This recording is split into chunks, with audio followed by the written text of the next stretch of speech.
जय गुरुदेव मेरे सभी भाई बहनों को स्वागत है आप सभी का मेरे channel astro and vastu services में।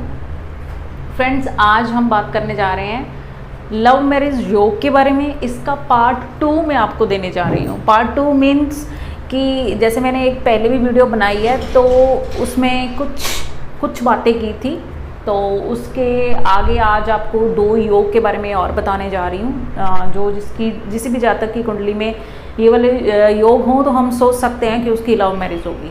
ठीक है, तो पहले मैं आपको बता दूं कि ये जो हमारी कुंडली होती है, ये हमारा एक हॉरोस्कोप है। हॉरोस्कोप के बीच में मैंने मेष लगन से ही स्टार्ट किया हुआ है। आपका यहाँ पे कोई भी नंबर हो सकता है, 1 से लेकर 12 तक कोई भी नंबर आपका हो सकता है। ठीक है, तो ये हमारे जो 12 बॉक्सेस होते हैं 1 2 3 4 5 6 7 8 9 10 11 12। ठीक है, तो इस तरीके से ये 12 बॉक्सेस होते हैं और इनके जो स्वामी होते हैं हम अब उनकी बात कर लेते हैं।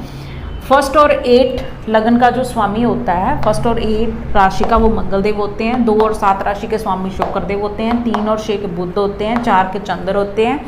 5 के सूर्य होते हैं। 9 और 12 के गुरुदेव होते हैं, बृहस्पति देव होते हैं। और 10th और 11th के शनि देव होते हैं। ठीक है, तो आज जो हमारा टॉपिक है ये सेम है कि लव मैरिज हम कैसे देखें अपनी कुंडली में।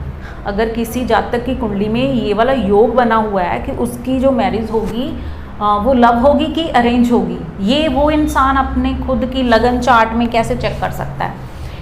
ये जो हमारा 5th हाउस होता है ना, ये जो हमारे पर्टिकुलर 12 हाउसेज हैं, ठीक है, इनके पास अपना अपना काम है। जैसे फर्स्ट हाउस का काम है कि पर्सन के अबाउट बताना, उसकी सोच विचार, उसका चेहरा। ठीक है, ये हम लगन से देखते हैं। सेकंड जो वाणी का घर आ जाता है, सुख संपत्ति का घर आ जाता है, हमारे कैश फ्लो का घर आ जाता है। थर्ड हमारा प्रक्रम का हाउस आ जाता है। फोर्थ हमारा माता का घर आ जाता है, वाहन का आ जाता है, संपत्ति का आ जाता है, जायदाद का आ जाता है। जो हमारा 5th हाउस होता है, इसी की हम बात कर रहे हैं। 5th हाउस से हम ये चेक करते हैं, बच्चे के बारे में चेक करना है, उसकी स्टडी के बारे में चेक करना है, उसके करियर के बारे में चेक करना है, उसकी मैरिज के अबाउट अगर हमने चेक करना है तो हम 5th हाउस देखेंगे। इसी तरीके से अगर हमने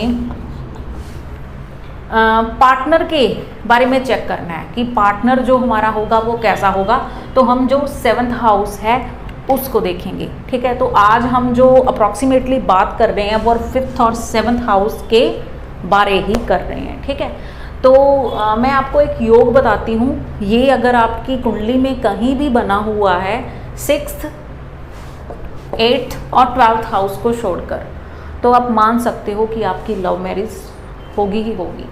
ठीक है, अगर चंद्र और शुक्र का युति बनी हुई है, कहीं भी चंद्र और शुक्र की युति बनी हुई है, स्पेशली अगर आपके 2nd हाउस में, 5th हाउस में, 7th हाउस में, 9th हाउस में अगर आपकी चंद्र और शुक्र की युति बनी हुई है, तो कहीं ना कहीं आपका जो झुकाव होगा वो इस तरीके से होगा कि मैं जो पार्टनर लूँगा वो मेरी मन के अकॉर्डिंग हो।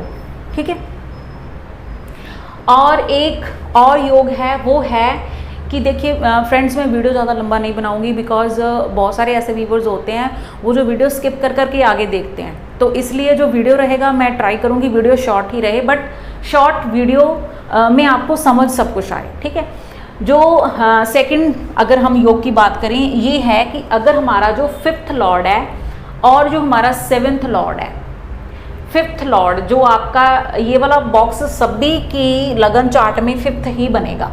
ठीक है, यहाँ पे आपका जो भी नंबरिंग दी हुई है, ठीक है, वो आपका 5th लॉर्ड होगा। ठीक है, यहाँ पे अब 5 नंबर दिया हुआ है, तो हमारा 5th लॉर्ड कौन सा हो गया? सूर्य देव। ठीक है, तो जो हमारा सूर्य देव हो गया हमारा 5th लॉर्ड, और जो हमारा 7th लॉर्ड है वो कौन से हो गए? शुक्र देव। ठीक है, तो जो 5th और 7th लॉर्ड अगर किसी भी जातक की कुंडली में 5th और 7th हाउस में अगर इकट्ठे बैठ जाएं, 4th में इकट्ठे बैठ जाएं, 1st में इकट्ठे बैठ जाएं, तो वो इंसान की जो मैरिज होगी वो लव मैरिज होगी ही होगी। ठीक है, सबसे ज़्यादा प्रबल योग कब बनता है? जब 5th और 7th हाउस में ही इकट्ठे बैठे हों या फिर शुक्र की राशियों में इकट्ठे बैठ जाएं। शुक्र की राशियां कौन कौन सी है? वृष और तुला राशि, मतलब 2nd हाउस यहाँ पे अगर इकट्ठे बैठ जाएं इस लगन चार्ट के अकॉर्डिंग, और यहाँ पे अगर इकट्ठे बैठ जाएं तो हम ये चीज़ मान सकते हैं कि ये जो इंसान है जिसकी हम पत्रिका देख रहे हैं, जिसका हम हॉरोस्कोप चेक कर रहे हैं, जब बना रहे हैं, वो इंसान की अपनी लाइफ में कहीं ना कहीं जब उसकी मैरिज का समय आएगा तो उसकी लव मैरिज होकर रहेगी। एक किसी व्यूवर ने मेरे को और क्वेश्चन पूछा था कि लव मैरिज पेरेंट्स के अकॉर्डिंग कैसे होगी, ये हम कैसे चेक करें। ठीक है, तो देखिए आई थिंक शायद वो विनोद जी थे कुछ, तो विनोद जी मैं आपका आंसर देना चाहती हूँ कि अगर आपने ये चीज़ देखनी है कि मेरी जो मैरिज है वो मेरे पेरेंट्स के अकॉर्डिंग होगी कि नहीं होगी, तो आप अपने जो हॉरोस्कोप है उसमें बृहस्पति देव गुरु की पोजीशनिंग देखिए वो कहाँ पे है।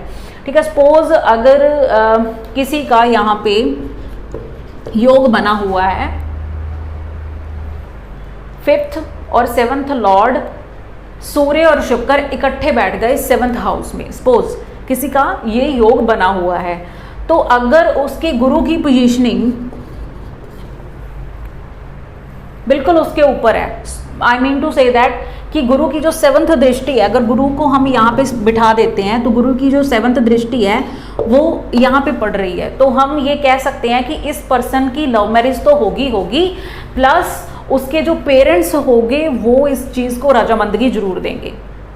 ठीक है, तो हमने ये चीज़ चेक कर लेनी कि गुरु की पोजीशनिंग कहाँ पे है। अगर गुरु की दृष्टि कहीं ना कहीं उस योग के ऊपर पड़ रही है तो वो इंसान की जो मैरिज होगी वो पेरेंट्स की मर्जी के अकॉर्डिंग होगी। अन्यथा सेकंड कंडीशन भी है एक, वो सेकंड कंडीशन ये है कि अगर इस युति के ऊपर राहु केतु और शनि की दृष्टि नहीं पड़ रही, राहु शनि और केतु को कुदृष्टि होती है, इनकी दृष्टि को कुदृष्टि बोला जाता है बिकॉज ये पापी श्रेणी में आते हैं सारे।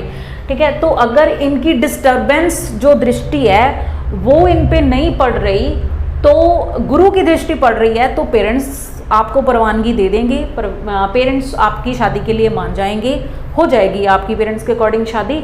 अगर गुरुदेव की दृष्टि नहीं पड़ रही, सामने यहाँ पे राहु बैठे हैं, केतु बैठे हैं, कुछ भी बैठे हैं, जैसे शनिदेव बैठे हैं, उनकी दृष्टि 5th 6th जो भी उनकी दृष्टियाँ आगे होती हैं वो मैं आपको नेक्स्ट वीडियो में बताऊंगी कि उनकी कौन कौन सी दृष्टियाँ होती हैं। ठीक है, अगर उनकी वो दृष्टि यहाँ पे पड़ रही है शनि की, राहु की और केतु की, तब हम मान सकते हैं कि आपकी लव मैरिज तो हो जाएगी बट उसमें बहुत सारी प्रॉब्लम्स आ जाएंगी।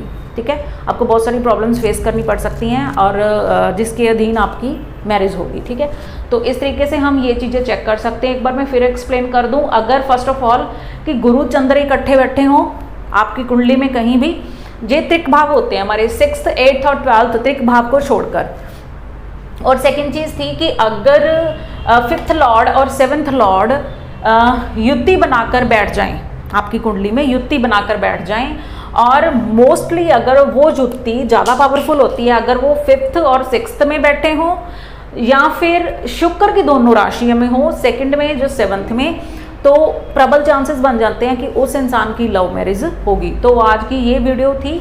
तो फ्रेंड्स होप सो कि आपको ये वाला जो योग था लव मैरिज योग हम कैसे चेक करें अपने ही हॉरोस्कोप में, तो आपको समझ आया होगा। और एक चीज़ मैंने आपसे और शेयर करनी थी, जो आपकी इंक्वायरीज होगी आप मेरे को कमेंट सेक्शन में पूछ सकते हो। किसी ने अपना कुछ टेवा वगैरह दिखवाना हो या कुछ भी आपने पूछना हो इस चीज़ के रिगार्डिंग तो आप मेरे से पूछ सकते हो। और साथ ही साथ मैं एक नेक्स्ट ट्राई करूँगी कि जो भी नेक्स्ट वीडियो आएगा आपकी इंक्वायरीज़ के ऊपर आए। तो थैंक यू फ्रेंड्स, जय गुरुदेव।